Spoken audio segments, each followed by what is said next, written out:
Your baby's protest isn't laziness or weakness. It's a survival reflex.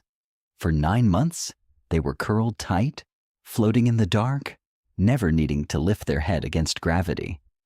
Now, suddenly, the floor feels like a vast, unstable desert.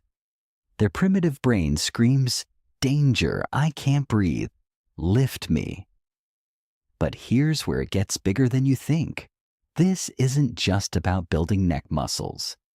This is about your baby's first lesson in persistence, in learning that discomfort can be temporary and that you will be there to help them through it. The stakes are higher than a flat spot on their head. This is about wiring their brain for resilience. Let's start at the very beginning. Your baby's brain at birth is only about 25% developed. Imagine a smartphone with only the operating system installed and none of the apps. The rest of that neural wiring happens in the first 2 years, and it happens through movement, through sensory input, through you. Every time your baby presses their cheek against the floor, every time they manage to lift their head for 1 extra second, their brain is literally building new pathways. Tummy time isn't exercise, it's architecture. Think of your newborn's nervous system like a field of dry grass. A gentle spark can start a fire that spreads beautifully, warming the whole landscape. But the same spark, dropped in the wrong season, can burn everything down. Your baby's brain is that field. The right amount of tummy time, at the right developmental moment, sparks neural growth, muscle activation, and vestibular system development, the system that tells your baby where their body is in space. The wrong timing, the wrong pressure, sparks cortisol, stress, and a lasting aversion to being on their belly. This is why the American Academy of Pediatrics recommends starting tummy time as soon as your baby comes home from the hospital. But as soon as possible doesn't mean immediately on the floor. It means within the first few days, but in microdoses, 1 to 2 minutes, 2 to 3 times a day on your chest, not the floor.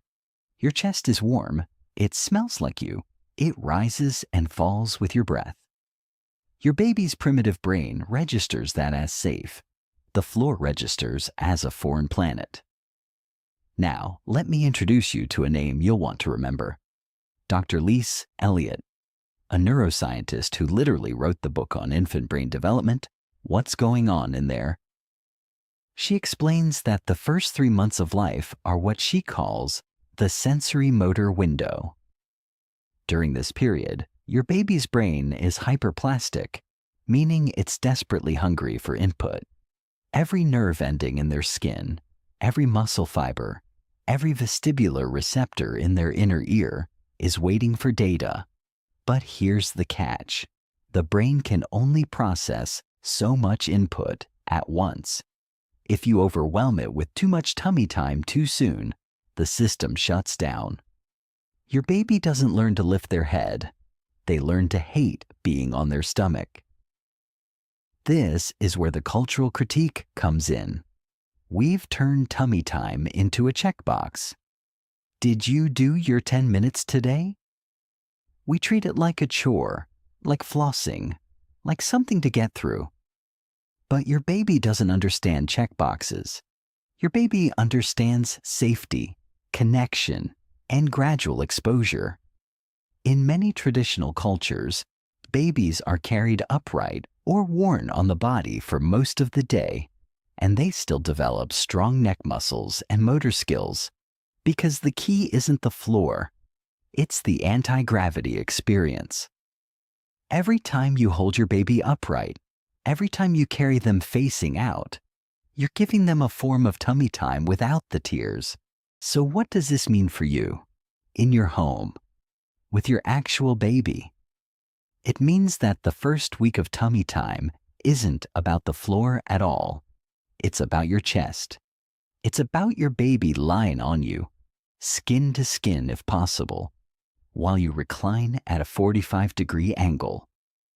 Your baby will lift their head to find your face, not because they're trying to build muscle, but because they're trying to find you. That's the drive. That's the engine. And when you understand that, you stop fighting your baby's instincts and start working with them. Now, before we get into the week-by-week breakdown of exactly how to build this skill without the tears, I want to pause for a second. If what you're feeling right now is a mix of relief and guilt, relief that you haven't been doing it wrong, guilt that you maybe have, you're exactly where you need to be, this channel exists to replace that guilt with real understanding, one study at a time. If that's what you want for yourself and your baby, hit subscribe. One tap, and you'll never have to wonder if you're doing it right again. Now let's get into what actually happens when you put science into practice. So what does this actually look like in practice? Let me walk you through exactly what to do week by week, so you never have to guess whether you're doing it right. Week 1. The chest phase. What's happening in their brain during this? Their vestibular system, the part that senses gravity and movement, is getting its first gentle calibration. Every time they lift and drop their head, their cerebellum is mapping the relationship between effort and reward. The reward is your face. The effort feels manageable because your chest is soft, warm, and familiar. Week 2. The recline shift. Now you're going to shift your angle. Instead of 45 degrees, recline to 30 degrees. Your baby is still on your chest, but gravity is working just a little harder. Still 1 to 2 minutes, but you can try 3 times a day if your baby seems calm. What's happening in their brain? The motor cortex is starting to fire more consistently. Your baby's brain is learning that lifting their head requires slightly more effort than last week, but they already know the reward, you, is worth it. This is the beginning of what neuroscientists call effort-driven persistence. They're not just building neck muscles. They're building the neural belief that trying hard leads to something good. The counterintuitive part. If your baby fusses more at 30 degrees than they did at 45, don't push through. Go back to 45. This isn't failure. This is your baby telling you their nervous system needs more time. Listen to it. Permission sentence. Going backward isn't regression. It's respect for your baby's pace. Week 3. The towel roll. What's happening in their brain? The proprioceptive system, the one that tells your baby where their body parts are in space, is getting richer data. The towel roll creates a new sensory boundary. Your baby's brain has to figure out, wait, the ground feels different under my chest now. How do I adjust? This is cognitive work, not just physical work. You're building a problem solver. The counterintuitive layer. You might think a prop is cheating. It's not. In developmental psychology, this is called scaffolding. Giving just enough support so the baby can succeed, then slowly removing it.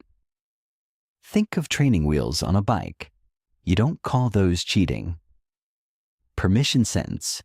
Props aren't crutches, they're bridges. Week 4. The transition to floor, but not how you think. At 4 weeks, if your baby has regained their birth weight and seems calm during your chest sessions, you can try the floor. But here's the specific method. Place a small firm pillow or folded blanket on the floor. Lay your baby on their belly on the pillow, so their chest and shoulders are elevated. Then lie down on the floor facing them, your face inches from theirs. Talk to them. Sing to them. Put your hand on their back so they feel your touch. What's happening in their brain? The floor is still unfamiliar, but the pillow reduces the angle of head lift, and your face provides the safety cue. Their amygdala, the brain's fear center, is learning that this new surface isn't dangerous. Every second they stay calm on the floor, their brain is filing a memory. Floor plus mom equals safe. You're literally rewiring their stress response. The counterintuitive layer. This might only last 30 seconds before they fuss. That's fine.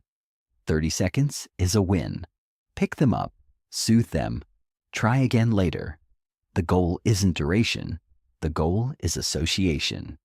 Permission sentence: a short, happy tummy time is worth more than a long, miserable one. Weeks 5 to 6, adding seconds, not minutes. By now, your baby might tolerate 1 to 2 minutes on the floor with the pillow. Don't push for 5. Instead, add 5 seconds at a time. If they're calm at 1 minute on Tuesday, try 1 minute and 5 seconds on Wednesday. This is called graduated exposure, and it's the same principle used to treat anxiety disorders in adults. Your baby's brain learns that discomfort is temporary and manageable. What's happening in their brain? The anterior cingulate cortex, the part that helps regulate attention and emotional response, is maturing. Your baby is learning to self-soothe for tiny stretches. This isn't just about tummy time. This is the foundation of emotional regulation. Permission sentence: you're not raising a baby who can do tummy time. You're raising a baby who can handle hard things because you showed them how. Weeks 7 to 8. Thorop fade. Now you can start reducing the height of the pillow. Fold the blanket one fewer time, then use a thinner towel. Eventually, your baby will be on the flat floor. But here's the key. Only reduce the prop when your baby is successful at the current height for at least 2 minutes without fussing. If they struggle, go back up. This isn't linear. It's a dance. What's happening in their brain? The cerebellum is now coordinating head lifts with arm presses. You've just walked through 8 weeks of the most careful, thoughtful introduction to movement your baby could ever receive. And here's what you need to hear. Right now, sitting wherever you are. The fact that you made it this far, that you read through every single week, that you cared enough to wonder whether you were doing it right, that is not a sign of anxiety. That is a sign of presence. Your baby doesn't know what Instagram says about tummy time. Your baby knows that when they're on your chest, they feel your heartbeat. They know that when they fuss, you pick them up. They know that when they lift their head, your face is there, waiting. That is not a baby falling behind. That is a baby who is learning the most important lesson of their entire life, that the world, when it gets hard, has someone in it who will help them through. You are giving them that every single day. You now know that tummy time isn't a test of strength, but a slow dance of trust between you and your baby's developing nervous system. You now know that starting on your chest, not the floor, builds a positive neural association that makes every future attempt easier. You now know that the first 3 months are a sensory motor window, where your baby's brain is desperately hungry for input, but can only handle so much at once. You now know that props like towel rolls aren't cheating, but scaffolding that helps your baby succeed. You now know that going backward isn't regression, but respect for your baby's pace. You now know that a short, happy tummy time is worth more than a long, miserable one. You now know that graduated exposure builds emotional regulation, not just neck muscles. And you now know that you're not raising a baby who can do tummy time. You're raising a baby who can handle hard things because you showed them how. So here's what I want you to do next. Send this video to a parent who's been told to just do more tummy time and felt like they were failing every time their baby cried. Send it to the friend who's been comparing their baby's progress to someone else's highlight reel. Send it to the partner who's been afraid to try because they didn't want to make the baby upset. And if you want to keep understanding your baby the way they actually work, not the way old advice says, not the way pressure says, but the way science and love together say, then subscribe. One tap, and you'll never have to wonder if you're doing it right again. Because you already are. You always have been. The moment your baby scrunches up their face and lets out that first indignant wail the second you place them on their belly, your entire body tenses. You've been told tummy time is non-negotiable, essential for development, but your newborn is screaming like you've betrayed them. And here's the counterintuitive truth that changes everything. Starting tummy time too early or in the wrong way can actually delay the very milestones you're trying to build. This isn't just about a few minutes of floor play each day. This is about how your baby's brain learns to trust the world as a safe place to move, explore, and eventually crawl away from you. So, why does something so simple feel so wrong? And what does the science actually say about when and how to start? Think of it like introducing a newborn to a cold swimming pool. If you just drop them in, they'll thrash and panic.